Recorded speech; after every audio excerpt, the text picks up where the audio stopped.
Hello வாங்க, எப்படி இருக்குங்க? நல்லா இருக்குங்களா? இன்றைக்கி அஸ்வின் சீக்ரெட் சமையலில் வந்து நம்ம பச்சை பயிரும் பாருங்கள் கடலப்பருப்பு ரெண்டும் ஊற வச்சுருக்கிறேன். நம்ம சுயம் பண்ண போகிறோம். சுயம் வந்து ஈஸியாக எப்படி பண்ணுறதுன்னு பார்க்கலாம். பாருங்கள், ரெண்டுத்தையும் 2 மணி நேரத்துக்கு முன்னாடி நல்லா கழுவிட்டு ஊற வச்சுக்கிறேன். இப்போ வந்து நம்ம இதை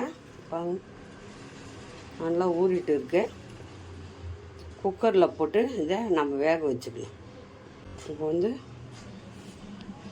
குக்கரில் போட்டுக்கோங்க. குக்கரில் எடுத்து போட்டுக்கலாம். போட்டுட்டு தண்ணி ஊற்றி வேக வைக்கணும். பாருங்கள், குக்கரில் போட்டுட்டு கொஞ்சமாக தண்ணி ஊற்றுங்க. தண்ணி வந்து கொஞ்சமாக ஊற்றணும், ரொம்ப தண்ணி ஊற்றக்கூடாது. பருப்பு வந்து வெந்து வந்தால் போதும், தண்ணி ஜாஸ்தி ஊற்றக்கூடாது. பாருங்கள், இவ்வளோ தண்ணி இருந்தால் போதும். குக்கரை மூடி வச்சு ஒரு 3 விசில் 4 விசில் வச்சுக்கோங்க. நல்லா பருப்பு வெந்து வரணும். குக்கரு வெந்துச்சு, 3 விசில் வச்சு எடுத்துட்டேன். பாருங்கள், நல்லா வந்து குக்கரில் வெந்துச்சு, பருப்பு வெந்துச்சு. இப்போ வந்து சின்னதாக பாருங்கள், இது வச்சு நல்லா மெசிச்சுருங்க. நல்லா வந்து இதை தண்ணியே இல்லை பாருங்கள், நான் கரெக்டாக தண்ணி வச்சுக்கிறேன். ஒரு ட்ராப்ஸ் தண்ணி இல்லை. தண்ணி வந்து நீங்கள் கொட்டைக்கு மேலே கொஞ்சமாக வைங்க, வச்சுக்கினாலே போதும், ஜாஸ்தி வேண்டாம். நல்லா இது வந்து மெசிச்சுருங்க. இப்படி பருப்பாக இருக்கணும், இந்த மாதிரி மெசிச்சுக்கணும். பாருங்கள், எல்லாம் மெசிச்சுட்டேன் லைட்டாக.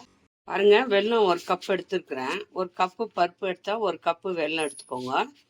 அது வந்து நம்ம கரைச்சிக்கலாம். மண்ணு இருக்கும். கொஞ்சோண்டு தண்ணி ஊற்றிக்கோங்க.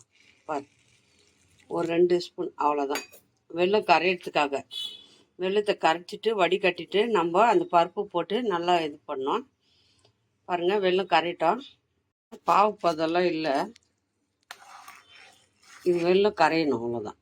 வெல்லம் கரைஞ்சிடுச்சு பாருங்கள். இப்போ ஒரு ஃபில்ட்ரு வச்சு வடிகட்டிக்கலாம். இதை வடிகட்டி அதே கடாயி கழுவிட்டு வச்சுக்கோங்க. கழுவிட்டு வச்சுட்டு நான் வடிகட்டின வெல்லத்தை இதில் ஊற்றிக்கிறேன். எவ்வளோ ஸ்வீட் வேணுமோ அவ்வளோ போட்டுக்கோங்க வெல்லம். ஏன்னா ரொம்ப ஸ்வீட்டாக இருந்தாலும் சாப்பிட முடியாது. லிமிட்டாக ஸ்வீட் இருந்தால் தான் நல்லாயிருக்கும். பாருங்கள், வடிகட்டி நான் மண் இல்லாமல் வெல்லத்தை ஊற்றிக்கினேன். இப்போ நம்ம பருப்பு வேக வச்சுக்கிறோம் இல்லையா, இது கொதி வந்ததும் அதில் போட்டு மிக்ஸ் பண்ணோம். கொதி வருது. இந்த பருப்பு எடுத்து பாருங்கள், இந்த பருப்பு எடுத்து இதில் அப்படி போட்டுக்கோங்க. பருப்பு போட்டு நம்ம கிண்டுவோம். இந்த மாதிரி வந்து நல்லா கலக்கிக்கணும். பாருங்கள், பருப்பாக நல்லா வந்து இதை இந்த வெல்லத்தோடு சேர்த்து நல்லா மிக்ஸ் பண்ணணும். கொஞ்சம் எல்லாம் சுண்டி வரும், அப்புறமா ஆஃப் பண்ணிக்கணும். கெட்டியாக வரட்டும். பாருங்கள், பருப்பாக இருக்குது, அதுதான் நல்லா டேஸ்டியாக இருக்கும். இது நல்லா உண்டை பிடிக்கிற மாதிரி அளவுக்கு வரணும். அது வரைக்கும் கிண்டிகிட்டே கலக்கிட்டே இருங்க. இருந்தால் போட்டுக்கோங்க. எனக்கு தேங்காய் போட்டால் 2 நாள் வைக்க முடியாது, கெட்டுடும். தேங்காய் போடாமல் செய்கிறேன் நான். ஏலக்காய் பொடி இருந்தால் ஏலக்காய் பொடி போட்டுக்கோங்க.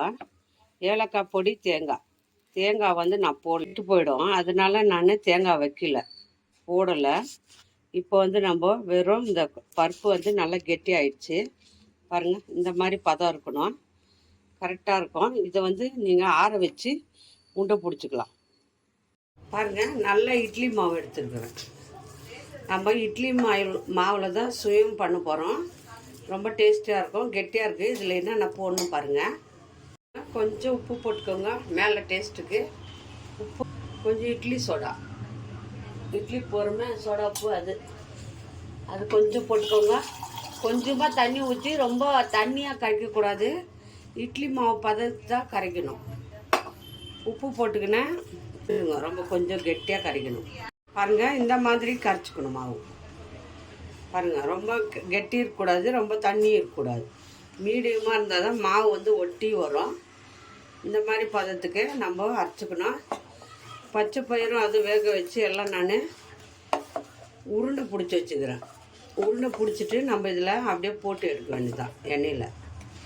பாருங்கள், இட்லி மாவில் சூப்பராக வரும் சாப்பிட்றதுக்கு. பாருங்கள், இவ்வளோ கெட்டி இருக்கணும் மாவு. மாவு கரைச்சாச்சு.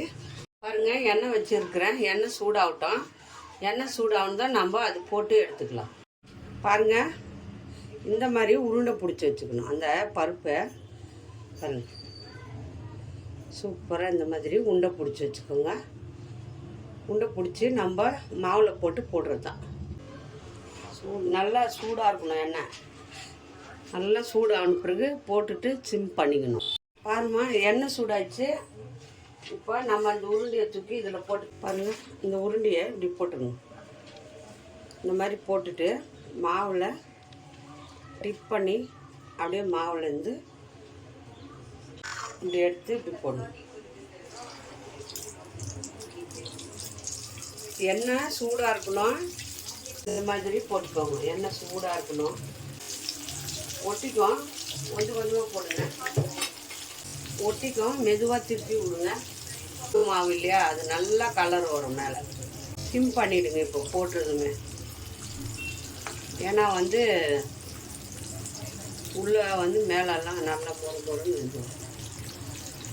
இட்லி மாவில் சூப்பராக பண்ணலாங்க. சுயம்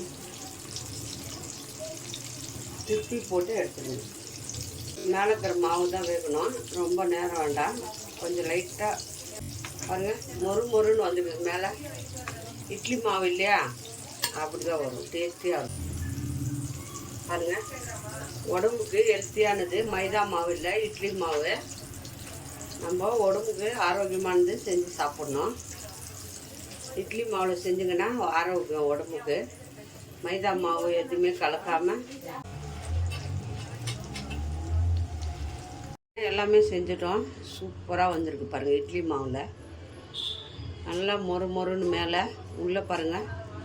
சுயமாக நல்லாயிருக்கு. டேஸ்டியாக பண்ணியிருக்கிறோம்.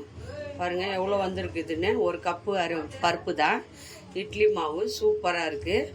இந்த சுயம் யார் யாருக்கு பிடிக்குமா லைக் பண்ணுங்கள், ஷேர் பண்ணுங்கள், கமெண்ட் பண்ணுங்கள். மறக்காத அஸ்வினி சீக்ரெட் சமையலை சர்ப்ரைஸ் பண்ணுங்கள். பாருங்கள், உள்ளே செம்மையாக வந்திருக்கு. மொறுன்னு இருக்குது மேலே. பாருங்கள், இட்லி மாவில் சூப்பராக பண்ணலாம்.